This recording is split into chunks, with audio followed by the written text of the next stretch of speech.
자, 이번 시간은 교재 307쪽에 있는 중개대상물 확인설명서 작성 실무인데요. 두 문제가 나옵니다.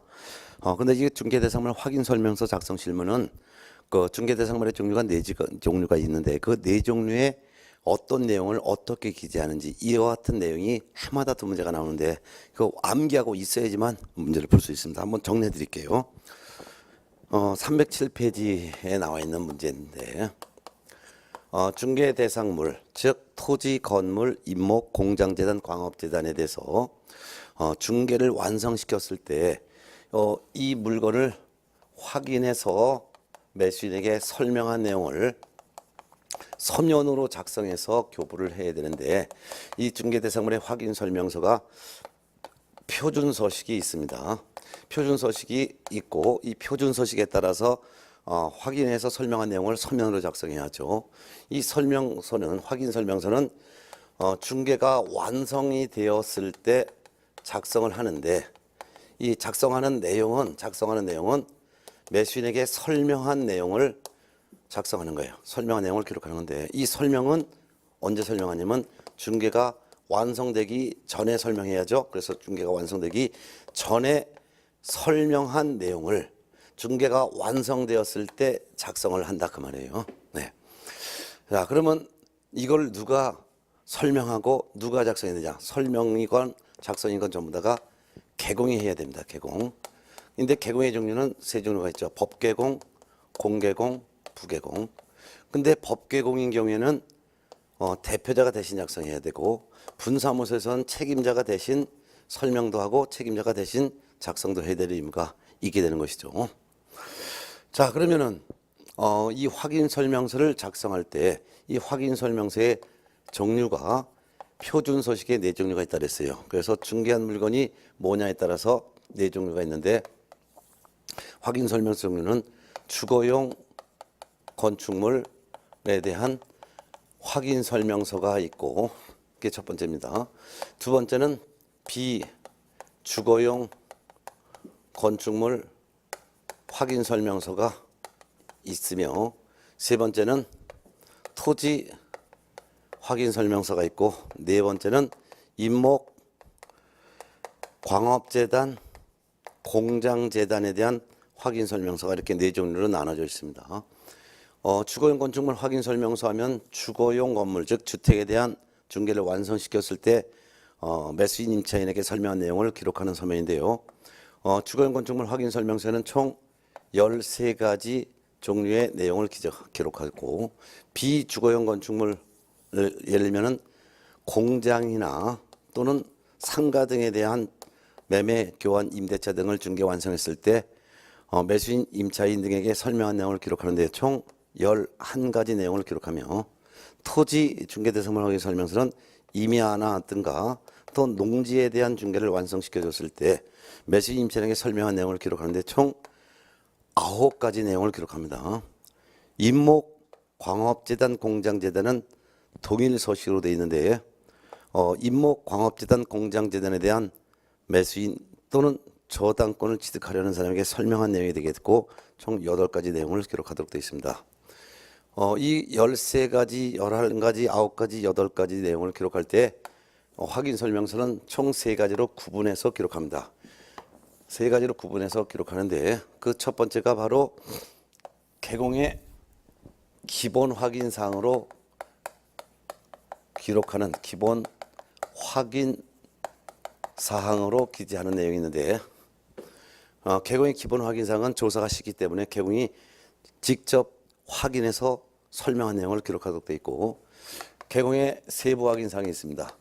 개공의 세부 확인 사항은 조사가 좀 어렵습니다. 그렇기 때문에 개공이 확인해서 기재하는 것이 아니라 의뢰인의 협조를 받아서 기재하도록 되어 있고요.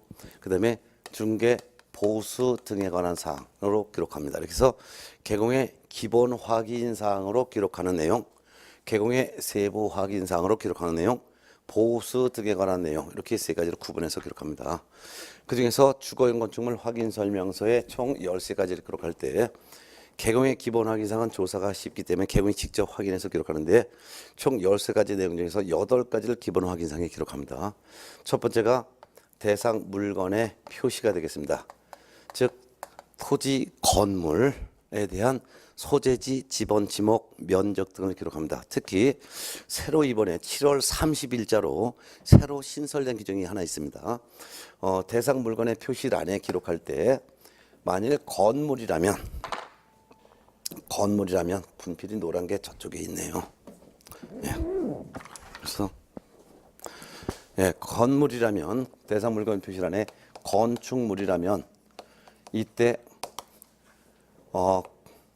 건물인 경우에는 새로 신설된 것이 예전에는 건축물의 건축연도, 증축연도, 구조, 면적, 용도, 방향 등을 기록하는 것이었는데 그뿐만 아니라 추가로 기재할 사항이 하나 새로 신설이 되었습니다.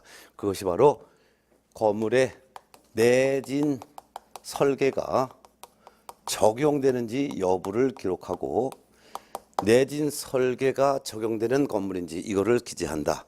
뿐만 아니라 내진 능력도 기록하도록 됐습니다. 이게 바로 추가가 됐으니까 혹시 여러분 갖고 있는 자료에 추가로 써놓으시기 바랍니다. 건축물에 내진 설계 적용 여부 및 내진 능력도 기재해야 된다는 게 추가로 신설됐다는 거 꼭 알아두시기 바랍니다. 7월 31일자로 시행되고 있는 내용이 되겠습니다. 며칠 안 됐죠. 네. 그래서 대상 물건의 표시, 즉 소재지, 지번, 지목, 면적, 구조, 건축연도, 증축연도 이런 것들인데 내진 설계 적용 여부 및 내진 능력도 기록합니다. 이게 첫 번째고요. 두 번째는 권리 관계를 기록합니다. 권리 관계를 기재하는데 이는 등기부에 기재되어 있는 내용입니다. 즉 소유자가 누구고 소유권 외의 권리는 누구인지 요거를 기록합니다. 요 같은 것들은 둘 다 조사가 쉽죠.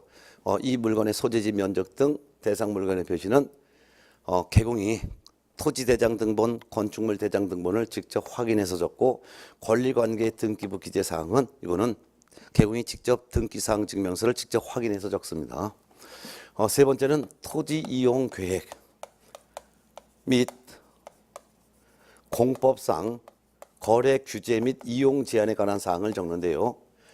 이것도 조사가 쉽습니다. 그중에서 건폐율 상한, 용적률 상한은 개공이 직접 조례를 확인해서 적고 도시군 계획시설, 지구단위 계획구역 등은 개공이 토지이용계획 확인서를 직접 확인해서 적고 그밖에 용도지역, 용도지구, 용도구역, 토지거래 허가구역인지 여부 이것도 역시 개공이 직접 토지이용계획 확인서를 확인해서 적습니다. 근데 토지이용계획 확인서를 통해서 확인이 안 되는 사항은 부동산 종합정보망 등을 직접 확인해서 적습니다.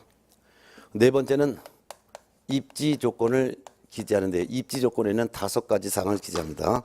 즉 도로와의 관계, 대중교통수단, 그 다음에 주차장 유무, 그 다음에 교육시설, 그 다음에 판매와 의료시설 이와 같은 5가지 사항을 입지조건란에 기재한다는 것도 외워두셔야 합니다.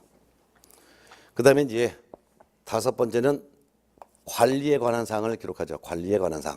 즉 경비실이 있는지 없는지, 관리의 주체는 누구인지, 그 다음에 1km 이내 비선호시설이 있는지 없는지 요거 기록하고 그 다음에 거래 예정 금액 등을 기록하죠.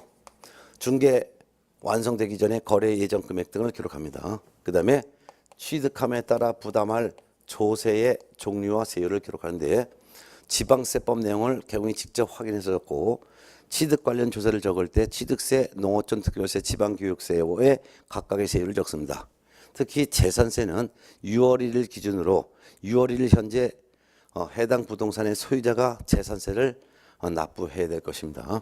총 8가지 대상 물건의 표시, 권리관계, 그 다음에 토지 이용계획 및 공법상 이용제한 거래 규제에 관한 사항, 입지조건, 관리에 관한 사항, 비선호시설, 거래 예정 금액, 그 다음에 취득함에 따라 부담할 조세의 종류와 세율 8가지를 기록한다는 거. 자, 요 기본 확인사항은 개공이 직접 확인해서 전달했었죠. 그런데 세부 확인사항에 기록하는 것은 조사가 좀 어렵습니다. 그래서 개공이 직접 조사하는 것이 아니라 의뢰인의 협조를 받아서 기재하는데 세부 확인사항에 기록하는 내용은 4가지입니다. 실, 내, 벽, 환, 실제 권리관계 또는 공시되지 아니한 물건의 권리에 관한 내용인데요.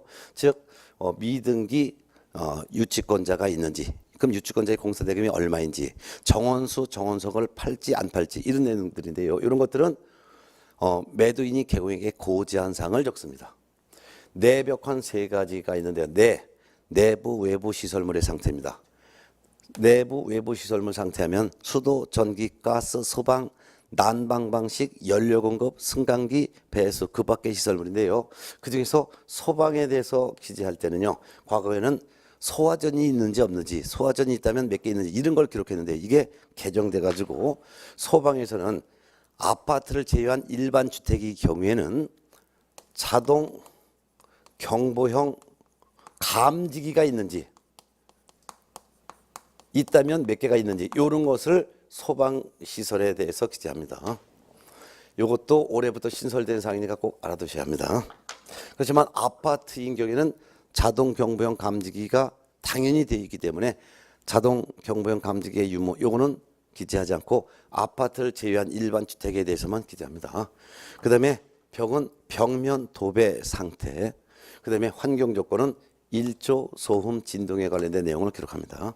이 실내 벽한 네 가지가 바로 세부 확인사항에 기록하는데 그중에서 실제 권리관계 또는 공시되지 아니한 물건의 권리에 관한 사항은 매도인이 개공에게 고지한 사항을 적는 것이고, 그 다음에 내 벽환, 내외부 시설물 상태, 벽면 도배 상태, 그 다음에 환경 조건, 요거는 개공이 매도인에게 상태에 관한 자료를 요구하여 확인한 사항을 적습니다. 보수 등에 관한 사항에서는 하나를 기록하는데 중개 보수와 실비의 금액을 적습니다. 이때 금액을 적을 때는 특별한 약정이 없는 한 부가치세는 제외하고 기재하므로 부가치세는 별도로 청구해서 받을 수가 있습니다. 근데 금액뿐만 아니라 보수의 산출 내역도 기재합니다. 이때 산출 내역은 거래 예정 금액을 기준으로 산출합니다. 그래서 거래 예정 금액을 기준으로 산출하기 때문에 거래 예정 금액 곱하기 보수 요율은 이렇게 곱하면 산출 내역이 적히게 되는 거죠. 자, 요 같은 것을 이제 보수 등에 관한 사항으로 하나를 기록하니까 기본 확인사항에 기록하는 것은 세부 확인사항인 실내 벽환과 보수 등에 관한 사항인 보수 및 실배 금액과 산출 내역을 제외한 나머지 사항은 전부 다가 기본 확인사항에 기재한다는 것을 박아두셔야 합니다. 네. 그 다음에 이제 비주거용 건축물 확인 설명서에 기재하는 것은 11가지인데 공장입니다. 그러면 주거용에 비해서 2가지가 빠지는데 빠지는 것이 바로 어떤 걸 말씀하냐. 공장 자체가 비선호시설입니다. 따라서 비주거용 건축물 확인 설명서에는 비선호시설 요거를 기재하지 않습니다. 공장 자체가 비선호시설이기 때문이죠.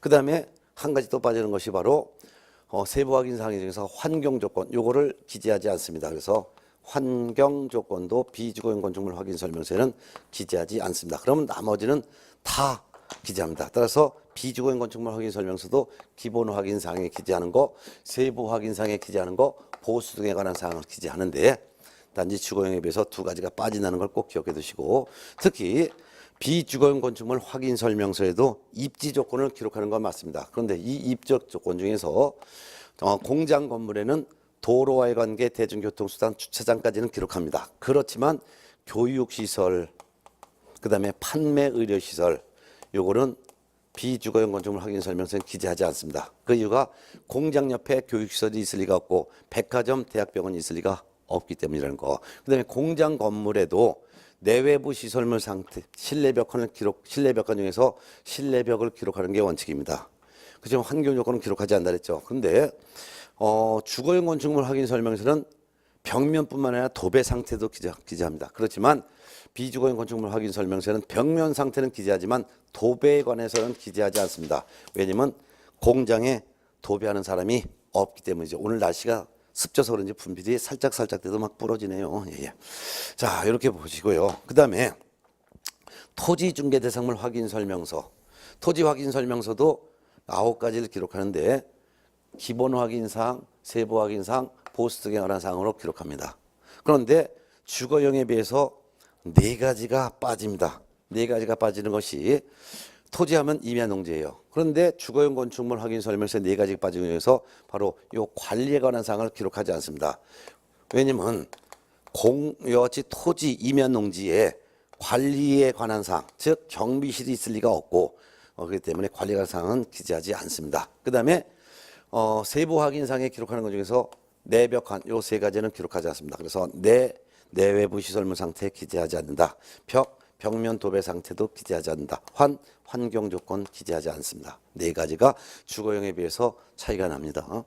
그리고 나머지는 다 기재하는 거죠. 나머지는 다 기재합니다. 자, 공유지 토지 임야농지에 내부 외부 시설물이 있을 리가 없고 벽면 도배가 있을 리가 없고 환경 조건 층간 소음이 있을 리가 없기 때문에 기재하지 않는데요. 특히 주의할 것은 토지 확인 설명서에도요. 기본 확인상에 비선호 시설은 기재한다는 거 아주 중요하니까 좀 알아두시고, 그 다음에 입지 조건을 기록하는 것도 맞는데 다만 토지 중개 대상물 확인 설명서에는 주거용에는 도로와의 관계, 대중교통수단, 주차장, 교육시설, 판매시설 5가지를 기록하는데 그 중에서 토지 중개 대상물 확인 설명서에는 도로와의 관계, 대중교통수단까지 그리고 요거까지는 이제 기재합니다. 그런데 그렇지만 입지 조건에 주차장 기재하지 않죠. 왜냐면 농지임야에 주차장이 있을 리가 없고 그 다음에 교육시설과 그 다음에 판매의료시설 요거 기록하지 않죠. 세 가지. 왜? 농지임야에 주차장이 있을 리가 없고 교육시설 학교가 있을 리가 없고 백화점 대학병원이 없기 때문에 요거는 기록하지 않는다는 것도 알아두시기 바랍니다. 네. 자, 그 다음에 임목공장재단 광업재단 확인 설명서에는 8가지를 기록하는데 이 8가지 중에서 주거용 건축물 확인 설명서에도 기록되고 비주거용 건축물 확인 설명서에도 기록되고 토지 중개 대상물 확인 설명서에도 기록되고 임목공장재단 광업재단 확인 설명서에도 모든 종류의 확인 설명서에 다 기록되는 내용이 6가지가 있어요. 공통적으로 모든 확인 설명서에 기재되는 내용이 6가지가 있는데 6가지 중에서 첫 번째가 바로 1. 대상 물건의 표시 기재한다. 두 번째는 2. 권리관계에 관한 사항도 기록합니다. 권리관계에 관한 사항. 권리관계, 등기된 권리. 그 다음에 7번 거래 예정 금액 등을 기재하는 거. 그 다음에 8. 취득함에 따라 부담해야 될 조세의 종류와 세율도 기재합니다. 그 다음에 이제 세부 확인상에서 실제 권리관계 또는 공시되지 아니한 물건의 권리 기록하고 그 다음에 보수 등에 관한 사항 기록합니다. 그래서 보수 및 실비 등에 대해서 기재합니다. 그럼 총 8가지가 되겠죠. 그 외에 2가지를 더 기록하는 것이 있는데 여기 기본 확인상에 여기에 기록하는 내용 중에서 6가지 외에 추가로 임목이면 생육 상태를 기재합니다. 생육 상태. 그리고 공장재단이나 광업재단이라면 각각의 재단 목록을 기재합니다. 재단 목록. 그리고 플러스 이게 이제 임목은 생육 상태, 공장재단, 광업재단 재단 목록. 그리고 또 하나가 바로 기타 참고 사항 하면은 총 8가지가 되겠습니다. 네. 자, 이와 같은 확인 설명서에 기재하는 내용, 요거는 최소한 머릿속에 박아두고 있어야지만 문제를 풀지. 이게 완벽하게 암기가 돼 있지 않으면 문제를 풀 수가 없고 정확하게 알지 못하니까 요 정도는 꼭 머릿속에 암기해 놓으셔야 됩니다. 자, 문제를 풀겠습니다. 307페이지. 제2절 중개대상물 확인 설명서 작성 실무에서 1번 34번 문제 보겠습니다. 34번 공인중개사법령상 중개대상물 확인 설명서에 관한 설명이다. 틀린 것은 1번 서식은 주거용 건축물, 비주거용 건축물, 토지, 임목, 공장재단, 광업재단 이렇게 4가지로 구분되어 있습니다. 맞고 2번 소속 공인중개사가 당해 중개행위를 한 경우 개공과 함께 확인 설명서에 서명 및 날인을 해야 합니다. 맞고 3번 개공은 개업 공인중개사 기본 확인사항은 개업 공인중개사가 확인한 사항을 적습니다. 맞습니다. 기본 확인 사항은 개공이 확인한 사항을 적습니다. 맞고요. 4번 임목의 생육 상태는 임목 등록원부 임목 등기 사항 증명서를 확인해서 적습니다. 임목 공장재단 광업재단 확인 설명서에 임목의 생육 상태는 임목 등록원부 임목 등기 사항 증명서를 확인했었고 광업재단 공장재단의 목록은 공장재단 광업재단 등기 사항 증명서 등을 확인해서 적습니다. 맞습니다. 5번 임목 광업재단, 공장재단 소식에는 입지 조건에 관한 사항의 기재란이 없습니다. 맞습니다.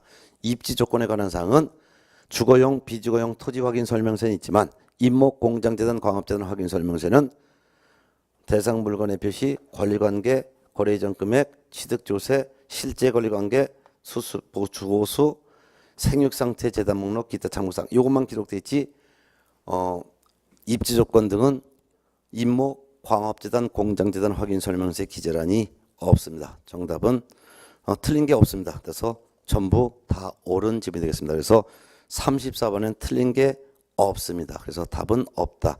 이거 제가 수정표를 좀 다 자료 올려드린 거 다 출력 뽑으신 걸로 알겠습니다. 네. 자, 그 다음에 35번 문제는 여러분 직접 풀어 보시고요. 그 다음에 한 장 넘어가서 36번 문제 보도록 하겠습니다. 36번 공인중개사법령상 개업 공인중개사의 중개대상물 확인 설명서 작성에 관한 설명이다. 틀린 것은 1번 개업 공인중개사 기본 확인사항은 개공이 확인한 사항을 적죠. 맞고 2번 권리관계 등기부 기재사항란 즉 등기사항 증명서 기재사항은 등기사항 증명서를 확인해서 적습니다. 맞고 3번 공장재단 광업재단을 중개 완성한 때에는 재단 목록에 대해서는 재단 목록을 재단 등기사항 증명서 이런 것들을 확인해 재단 목록 및 재단 등기사항 증명서를 확인해서 적되 임목을 중개한 완성한 때에는 임목 등록 원부와 임목 등기사항 증명서를 확인하여 임목의 생육 상태를 적습니다. 맞고 4번 당해 중개한 소공이 있는 경우에는 개공과 소공이 함께 서명 또는 날인을 해야 되는 것이 아니라 서명 및 날인을 해야 될 것입니다. 확인 설명서와 거래계약서 두 가지 서류는 개공과 당해 중개한 소공이 함께 서명 및 날인해야 합니다. 그렇지만 거래 당사자는 서명 또는 날인하면 됩니다. 거래 당사자는 서명 및 날인하는 서류가 하나도 없고 거래 당사자는 서명 또는 날인, 개공 및 당해 중개한 소공은 확인 설명서 및 거래계약서에 서명 및 날인합니다. 정답은 4번이고요. 5번 중개보수는 의뢰인과 개공이 서로 협의해서 결정한 금액을 적습니다. 맞는데 이때 중개보수 산출액은 거래 예정 금액을 기준으로 계산해서 적습니다. 맞습니다. 틀린 것은 4번이죠. 37번 문제 봅니다. 공인중개사법령상 개공이 주거용 건축물의 중개대상을 확인 설명서에 기재할 기본 확인 사항 중에서 입지 조건에 해당하지 않는 것. 주거용 건축물 확인 설명서에 기본 확인 사항에 입지 조건을 기재하는 것 5가지를 외워두셔야 합니다. 첫 번째는 도로와의 관계, 두 번째는 대중교통수단 유무, 그 다음에 세 번째는 주차장 유무, 네 번째는 교육시설, 다섯 번째는 판매 의료시설. 요 같은 것들이 주거용 건물 그 근방에 있는지 없는지 이거를 기재하는 것이죠. 1번 공원은 여기에 해당되지 않습니다. 정답은 1번입니다. 넘어갑니다. 38번 문제. 공인중개사법령상 주택매매 시작서는 중개대상을 확인 설명서에 관한 설명이다. 틀린 것은 1번 건폐율 상한 및 용적률 상한은 주택법에 따라 기재하는 것이 아니라 그 지역 조례를 확인하여 적습니다. 건폐율의 상한과 용적률의 상한은 지역마다 다 다르죠. 그래서 그 지역 조례를 확인해서 적습니다. 2번 권리관계의 등기사항 증명서 기재사항은 등기사항 증명서를 확인해서 적습니다. 맞고요. 3번 도시, 군 계획시설, 지구 단위 계획구역은 개공이 확인해서 적습니다. 맞습니다. 기본 확인사항이기 때문에 개공이 확인해서 적는데요. 확인하는 방법은 도시군 계획시설, 지구 단위 계획구역은 토지 이용계획 확인서를 확인해서 개공이 확인해서 적습니다. 토지 이용계획 확인서를 통해서 확인할 수 없다면 부동산 종합정보망 등을 개공이 확인해서 적습니다. 맞고요. 4번 환경조건은 개공의 세부 확인사항이다. 환경조건은 개공의 세부 확인사항. 세부 확인사항은 실내 벽환 맞죠? 환경조건 세부 확인사항 맞습니다. 특히 세부 확인사항 중에서 환경조건에 기재하는 것은 일조량, 소음, 진동이라는 것도 외워두셔야 합니다. 4번 주택 취득 시 부담할 조세의 종류 및 세율은 개공이 지방세법 내용을 확인해서 적으며 재산세는 6월 1일 기준 대상물건 소유자가 납세 의무를 부담합니다. 맞습니다. 정답은 틀린 거 1번입니다. 39번 주거용 건축물 확인 설명서의 개공의 기본 확인사항이 아닌 것. 기본 확인사항이 아니면 세부 확인사항 또는 보수 등에 관한 사항이죠. 그럼 세부 확인사항은 실내 벽환 4가지고 보수 등에 관한 사항은 별도로 있습니다. 그걸 찾아보니까 1번 권리관계, 2 입지조건, 3 비선시설, 4 환경조건. 환경조건 세부 확인사항 실내 벽관에서 환 여기에 해당되죠. 정답은 4번이 되겠습니다. 그 다음에 40번 주거용 건축물 확인설명서의 기재사항 중 개공의 세부 확인사항에 기재하는 사항이 아닌 것. 세부 확인사항 주거용 건축물 확인설명서 세부 확인사항은 실내 벽환입니다. 그런데 그 중에서 1번 권리를 취득함에 따라 부담할 조세의 종류 및 세율. 이거는 실내 벽환 아니죠. 조세에 관한 사항은 개공의 기본 확인사항에 기재하는 내용입니다. 정답 1번이죠. 41번 공인중개사법론상 중개대상물 확인설명서 작성 방법에 관한 설명이다. 옳은 것은 1번 권리관계의 등기부 기재사항은 개공의 기본서 확인사항으로 적고 실제 권리관계 또는 공시되지 아니한 물건의 권리에 관한 사항은 개공의 세부 확인사항으로 구분하여 기재한다. 맞습니다. 따라서 실제 권리관계 등기되지 아니한 권리는 이건 세부 확인사항, 등기된 권리관계인 권리관계는 이건 기본 확인사항에 적습니다. 맞죠? 정답은 1번이 되겠습니다. 2번 건폐율 상한, 용적률 상한은 개공의 기본 확인사항입니다. 그건 맞아요. 근데 토지용객 확인서 내용을 확인해서 적는다? 아닙니다. 토지용객 공법상 이용지역 및 거래 규제가 관한 사항에는 건폐율의 상한, 용적률의 상한을 기록하는데 이는 조례를 확인해서 적고 토지용객 공법상 이용제한 거래 규제 사항 중에서 도시군 계획시설, 지구단위 계획구역 요거는 토지용객 확인서를 확인해서 적되 토지용객 확인서를 통해서 확인이 안 되면 부동산 종합정보망을 확인해서 적고 또한 토지용객 공법상 이용자 및 거래 규제 사항란 중 용도지역, 용도지구, 용도구역 등은 이거는 토지용객 확인서를 개공이 확인해서 적습니다. 따라서 건폐율 상한, 용적률 상한 뭐 이런 것들은 이거는 개공의 기본 확인사항은 맞는데 이거는 토지용객 확인서 내용을 확인해서 적는 것이 아니라 조례를 확인해서 적습니다. 4번 거래 예정 금액은 개공의 세부 확인사항으로 틀렸습니다. 세부 확인사항은 실내 벽환이죠. 이거는 기본 확인사항입니다. 중개가 완성된 때의 거래 금액을 기재한다. 틀렸습니다. 중개가 완성되기 전의 거래 예정 금액 등을 적습니다. 그 다음에 4번 취득 시 부담할 조세의 종류 및 세율은 개공의 중개대상물의 유형별 모든 소식에 공통적으로 기재할 사항은 맞습니다. 근데 임대차의 경우에도 기재해야 된다?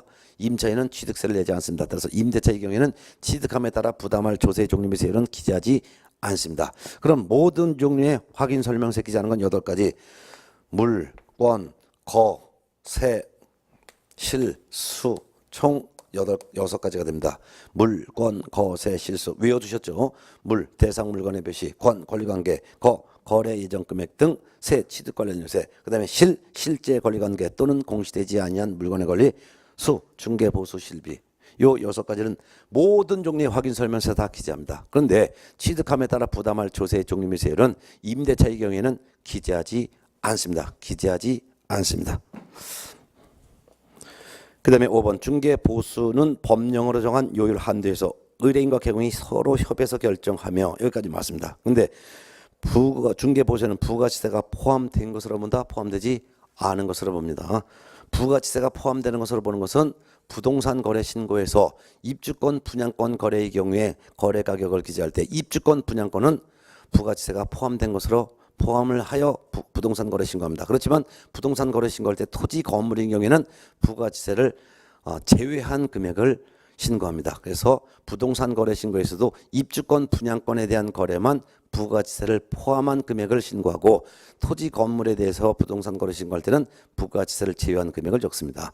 또한 중개 보수 및 실비의 금액과 산출 내역을 기재할 때 중개 보수와 실비는 개공과 의뢰인이 서로 협의한 금액을 결정해서 서로 협의해서 정한 금액을 적는데 산출 내역은 중개 완성 전에 거래 예정 금액을 기준으로 계산하여 적습니다.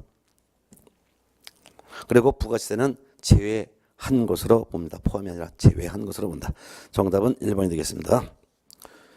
그 다음에 42번 문제 보도록 하겠습니다. 주거용 건축물 확인 설명서 작성 방법에 대한 설명이다. 틀린 것은 1번 대상 물건의 표시는 토지 대장, 건축물 대장 등을 확인해서 적되 건축물의 방향은 주택의 경우 거실, 안방 등 주실의 방향을 그 밖의 건축물은 주된 출입구 방향을 기준으로 해서 적습니다. 맞고 2번 입지조건 관리 관한 사항 비선호시설은 개공이 조사하여 기재한다. 입지조건 관리 관한 사항 비선호시설은 기본 확인사항이죠. 기본 확인사항은 개공이 확인 조사해서 기재하는 거 맞습니다. 조사하는 방법은 입지 관리 비선호시설은 현장 조사하여 기재하게 되겠죠.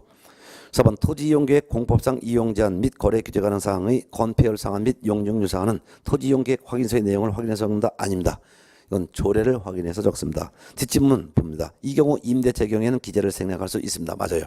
임차 입장에서는 건폐율의 상한이 몇 %씩 중요하지 않기 때문에 임대차의 경우에는 이와 같은 토지이용계획 공법상 이용 제한 및 거래 규제 관한 사항은 기재를 생략할 수는 있을 것입니다. 자, 그 다음에 4번 거래 예정 금액 등은 중개가 완성되기 전에 거래 예정 금액, 중개가 완성되기 전에 개별 공시지가, 중개가 완성되기 전에 건물 공시가격을 적습니다. 맞아요. 이 경우 임대차의 경우에는 개별 공시지가와 건물 공시가격은 기재를 생략할 수가 있습니다. 옳은 질문이죠. 5번 취득 시 부담할 조세의 종류 및 세율은 중개가 완성이 되기 전에 지방세법 내용을 확인해서 적는데요. 이 경우 임대차의 경우에는 기재하지 않습니다. 맞습니다.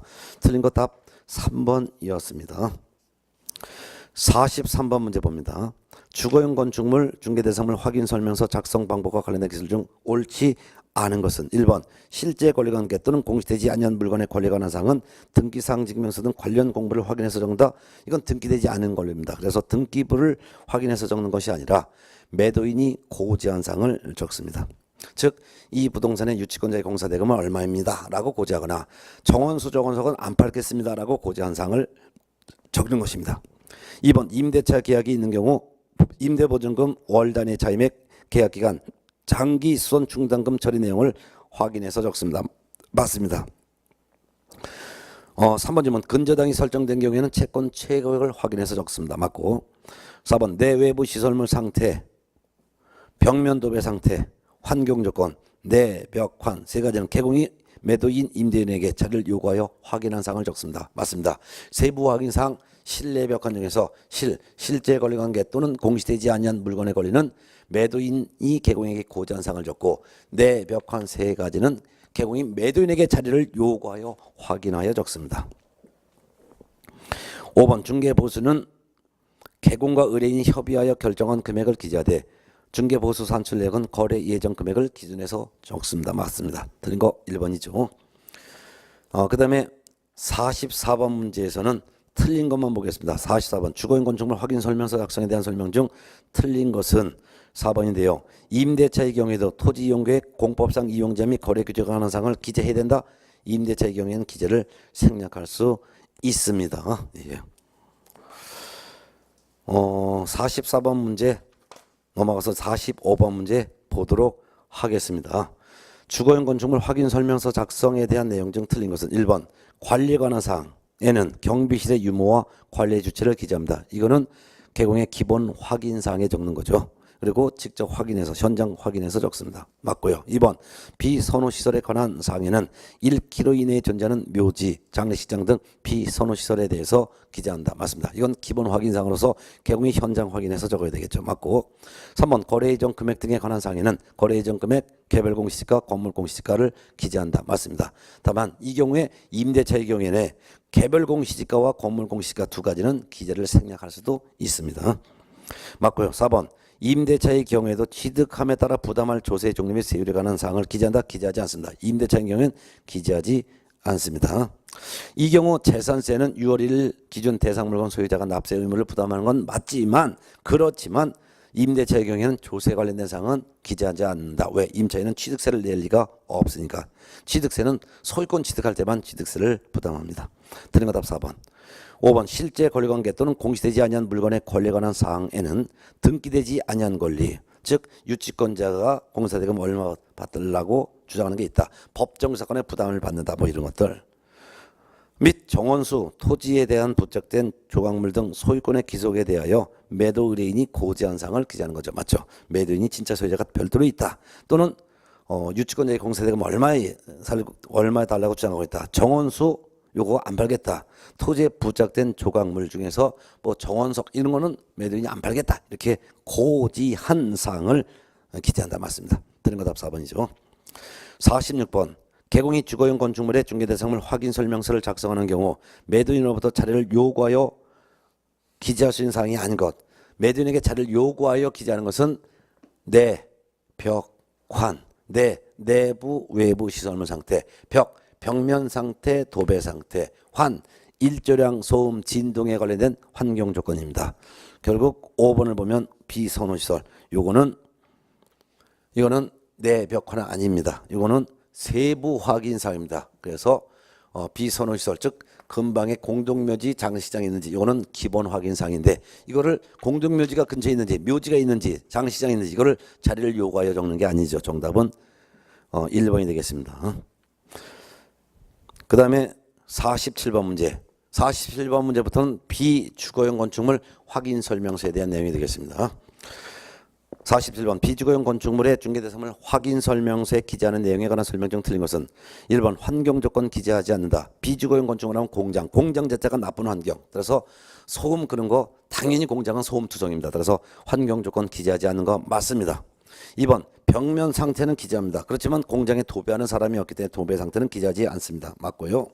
3번 입지 조건란에 도로와의 관계, 대중교통수단, 주차장, 교육시설, 판매시설 이 5가지를 다 기재한다? 아닙니다.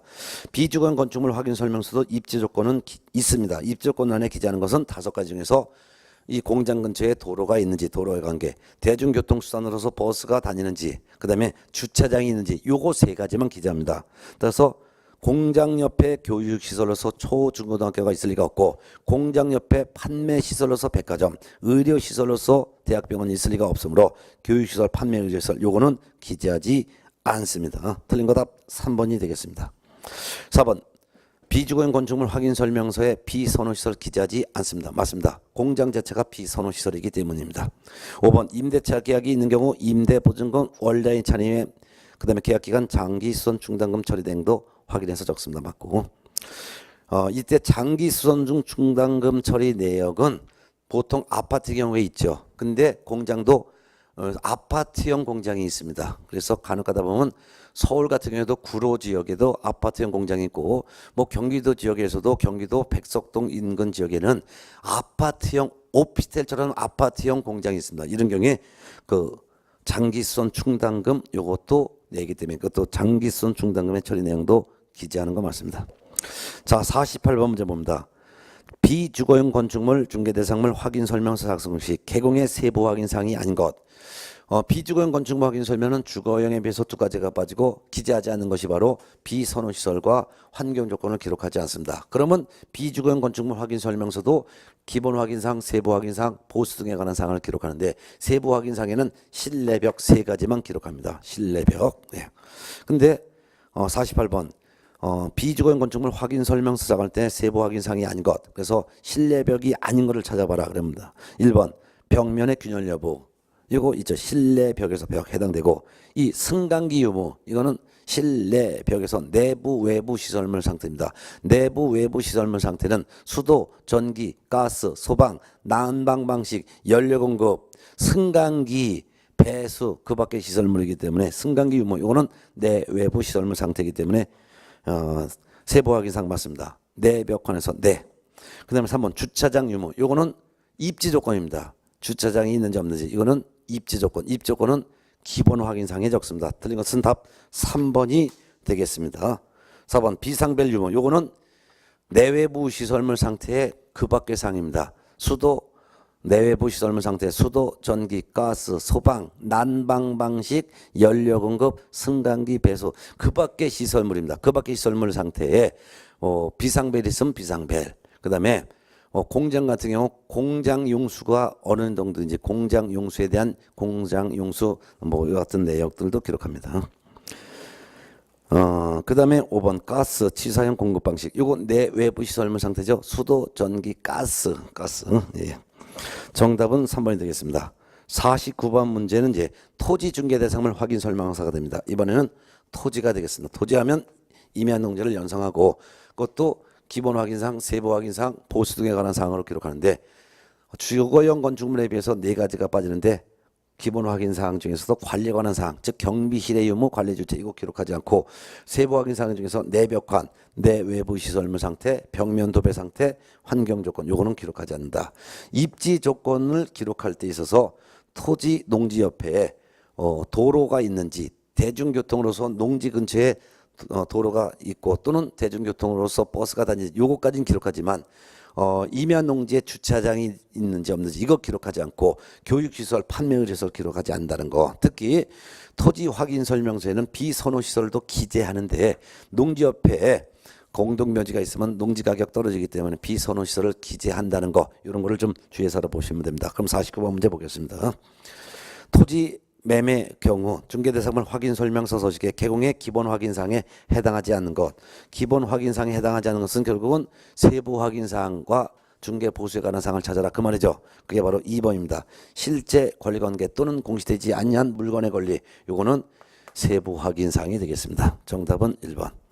그렇지만 1번 입지조건, 토지 확인 설명서도 입지조건 기재합니다. 단지 입지조건에 도로와의 관계와 대중교통수단 요 두 가지만 기재하고 주차장 유무 기재하지 않는다. 그 다음에 교육시설 기재하지 않는다. 또한 판매의료시설도 입지조건란에 기재하지 않는다. 그렇지만 입지조건란이 기재하는 게 있고 입지조건란에 도로와의 관계, 대중교통수단 두 가지는 입지조건란에 기재합니다.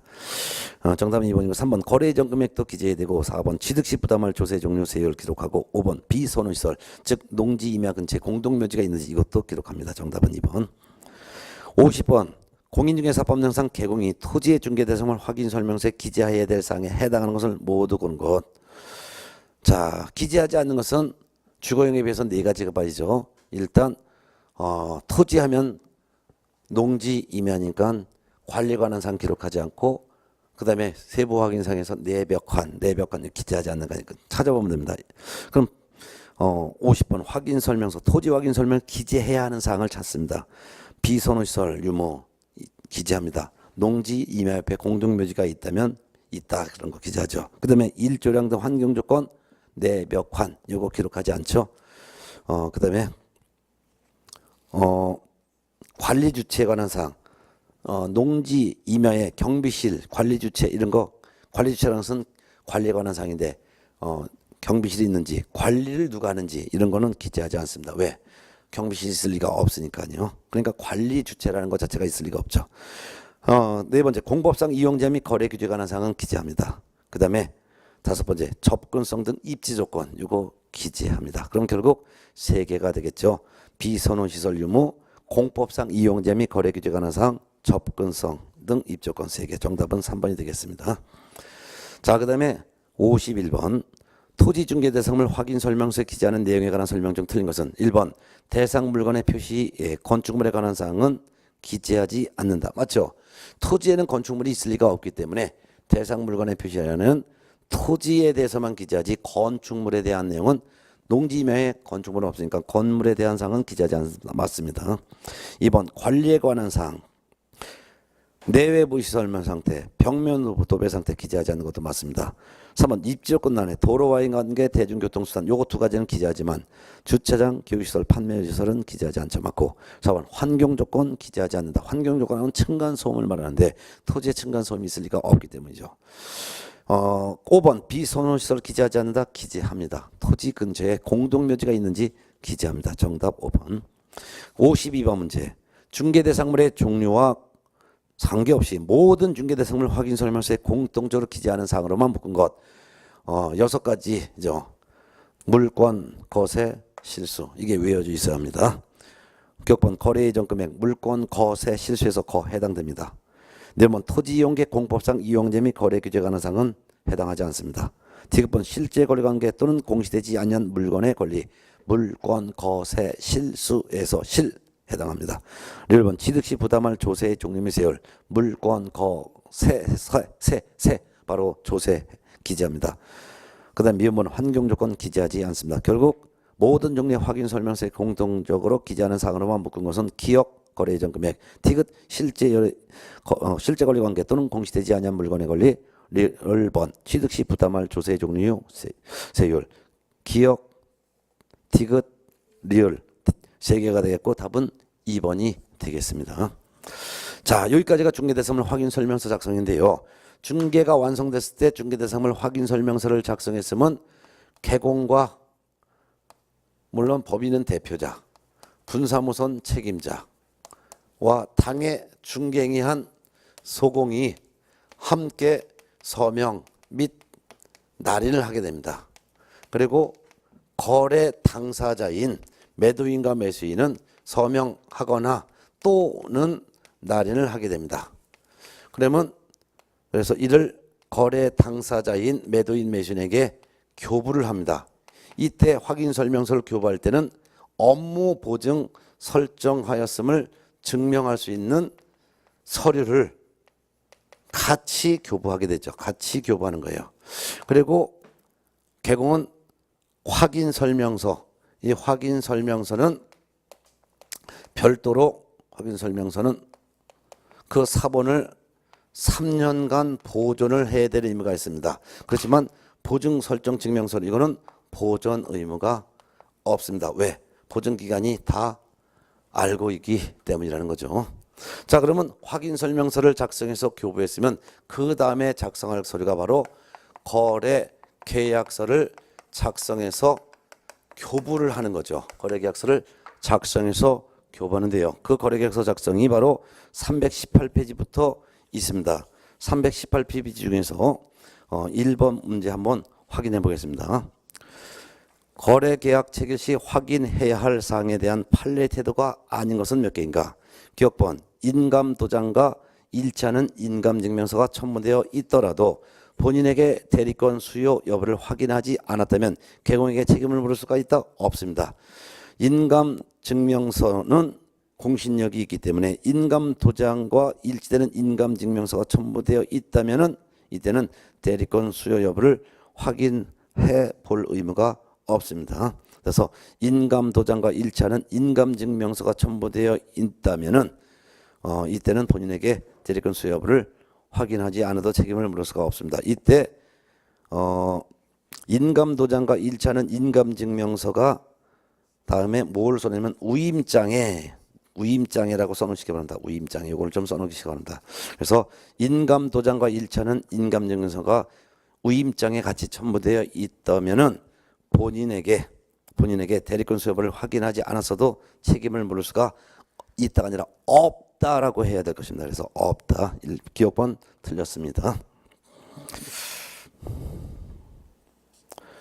니은번 이미 대리에 있어서 대리권 수요는 대리권의 범위는 수령 대리권을 포함한 것으로 본다. 맞습니다. 그 말은 계약 체결에 대한 대리권뿐만 아니라 계약금 중도금의 대금 수령 권한도 대리인에게 있는 것으로 본다. 그 말이죠. 맞고요.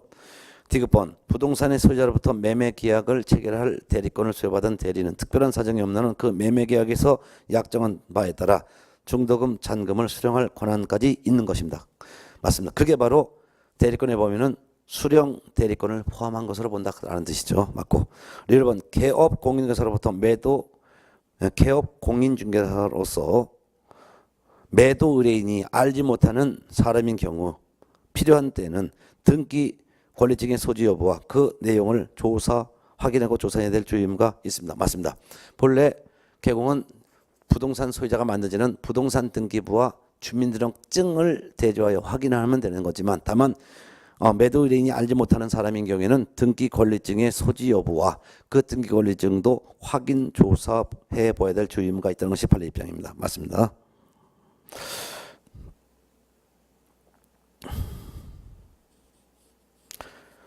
그 다음에 이제 결국 틀린 것, 태도가 아닌 것은 기억번 하나밖에 없네. 정답은 1번이 되겠네요. 예. 그 다음에 2번 문제 봅니다. 거래계약서 작성 시 유의사항으로서 틀린 것은 1번 미성년자는 혼인을 하면 성년으로 이제되기 때문에 미성년자는 자기 소유 부동산을 단독으로 처분할 수 있습니다. 맞습니다. 그렇기 때문에 미성년자가 자기 부동산 처분할 때 혼인을 한 미성년자라면 부모의 동의 받지 않고 계약을 할 수 있으므로 부모의 동의를 확인할 필요가 없는 것입니다. 맞고. 2번 미성년자의 아버지가 미성년자 명의 부동산을 처분할 때는 미성년자의 어머니의 동의도 확인해야 되겠죠. 맞죠? 친권은 공동이기 때문이죠. 3번 등기사항 증명서 상의 소유자와 실제 소유가 서로 다를 때는 실제 소유자와 계약을 체결해야 할 것입니다. 맞고.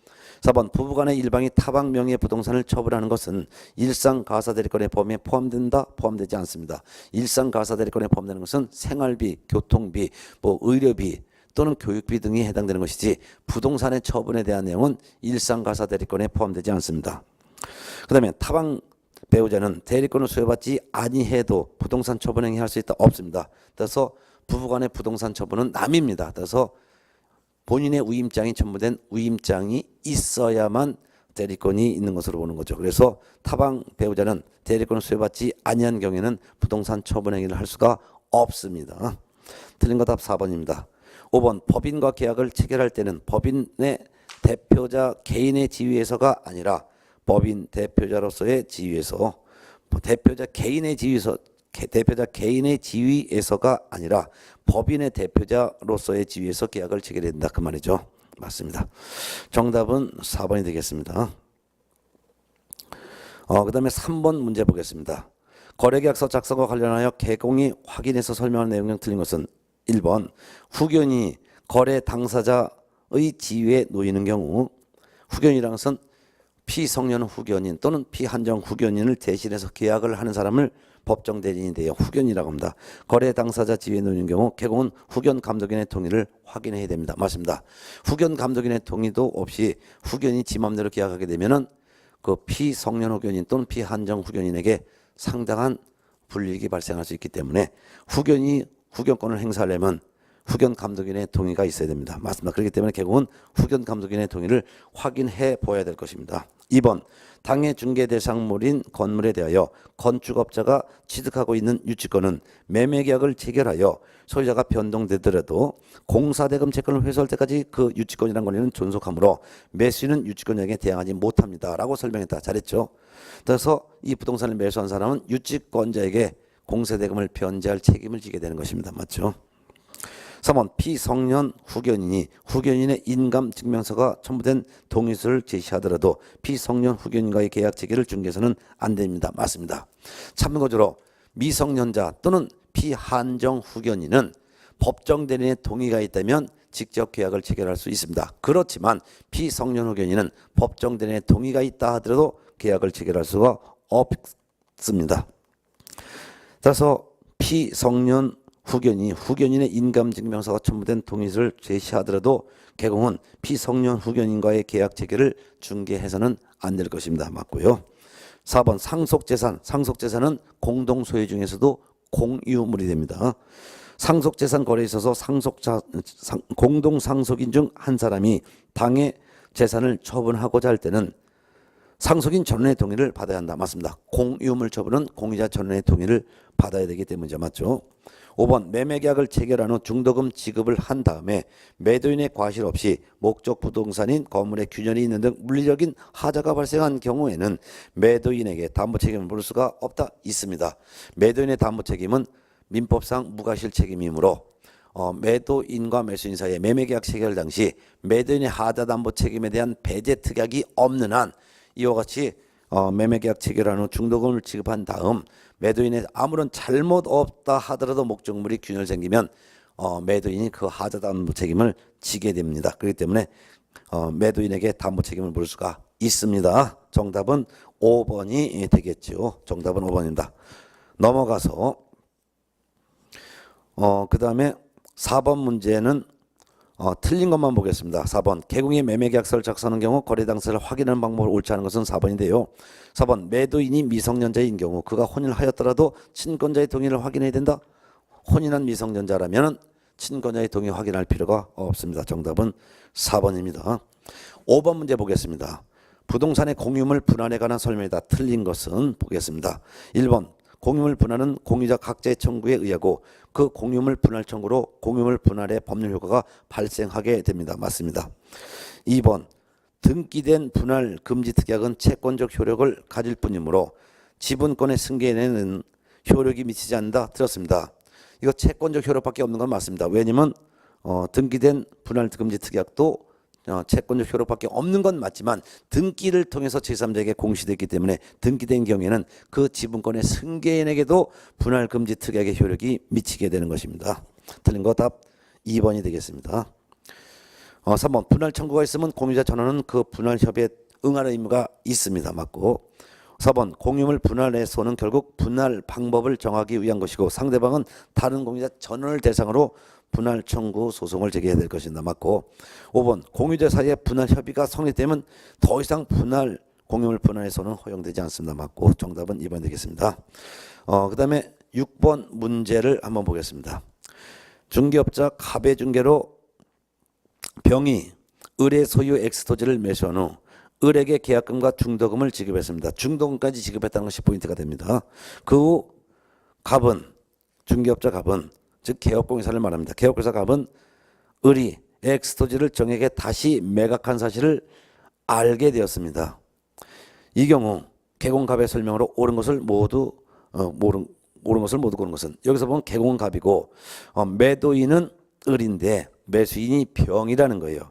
근데 매도인이 중도금까지 받은 상태에서 이 부동산을 정에게 또 이중 매도했다는 뜻이죠. 기억번 제2 매수인 정과 매도인 을, 제2 매수인 정이 매도인 을과 그 다음에 제1 매수인 병 사이에 매매계약이 있음을 미리 알았다는 사실만으로도 매도인 을과 제2 매수인 정 사이의 매매계약은 무효가 된다? 아닙니다.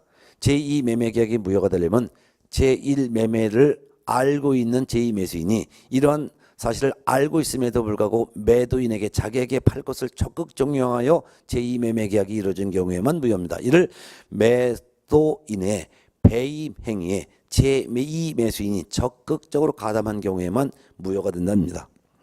단지 제1 매매계약이 알았다는 사실만으로 제2 매매계약을 했을 때는 그 계약은 유효가 됩니다. 니어몬 특별한 사정이 없는 한 매도인 을은 제1 매수인 병으로부터 받은 계약금의 배액과 중도금을 반환하고 제1 매수인 병과의 매매계약을 해지할 수 있다? 없습니다. 중도금까지 지급했으면 이행은 착수가 된 것입니다. 따라서 매도인은 자기가 받은 계약금의 배액을 상환하고 중도금을 반환하더라도 계약을 해지할 수가 없습니다. 디귿번 특별한 사정이 없는 한 제1 매수인 병과 제2 매수인 정 중에서 소유권 이전 등기를 먼저 하는 자가 X 토지의 소유자가 된다. 맞습니다. 법률 행위에 의한 물권 변동은 등기를 해야지만 물권이 변동이 되기 때문에 먼저 이전 등기하는 사람이 소유권을 취득하게 되는 것이죠. 맞습니다. 7번 문제를 보겠습니다. 개업공인회사 갑이 정소유의 X 토지를 공유하고자 하는 을과 병에게 매매계약을 중개했다. 다음 설명 중 옳은 것을 모두 고른 것은, 여기서 개업공인회사는 갑이고 그 다음에 정소유의 X토지를 공유하고자 하는 을과 병입니다. 그러면 소유자는 정이기 때문에 매도인이 정이고 그 다음에 공동매수인이 을과 병이 된다 그 말입니다. 옳은 거 찾습니다. 이 기억번 공동매수인 을의 지분이 2분의 1이고 다른 특약이 없는 경우 공동매수인 을이 X토지 전부를 사용 소유하고 있다면 다른 공동매수인 병은 을에게 부당이득 반환 청구할 수 있습니다. 맞습니다. 지분이 2분의 1씩 갖고 있다면 사용수익은 지분의 비율에 따라서 사용수익할 수 있습니다. 그렇지만 2분의 1 지분 갖고 있는 을이 다 사용하고 있으면 다른 공유자 병은 을에게 부당이득 반환 청구할 수가 있는 것이죠. 옳은 지문이 됩니다. 니은번 공동매수인 을의 지분이 2분의 1이고 다른 특약이 없는 경우 을은 단독으로 공유물 관리 관한 사항을 결정할 수가 없습니다. 맞습니다.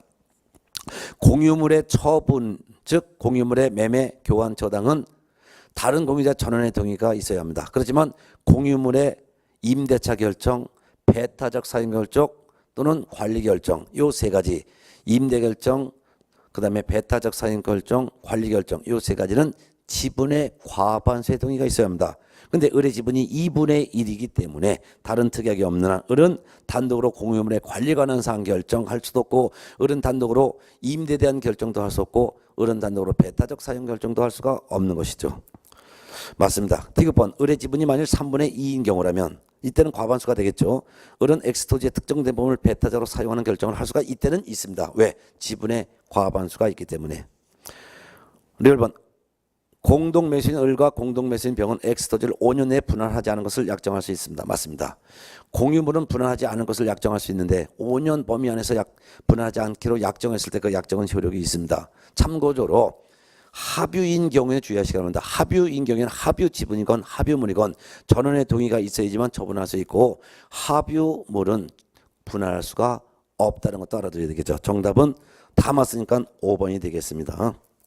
8번과 9번 문제 같은 경우는 여러분이 직접 풀어보시면 될 것 같습니다. 그 다음에 324페이지 부동산 중개 활동에 대한 내용이 있는데요. 부동산 중개 활동에 대한 내용에 대해서는 우리가 다음 시간에 보도록 하겠습니다.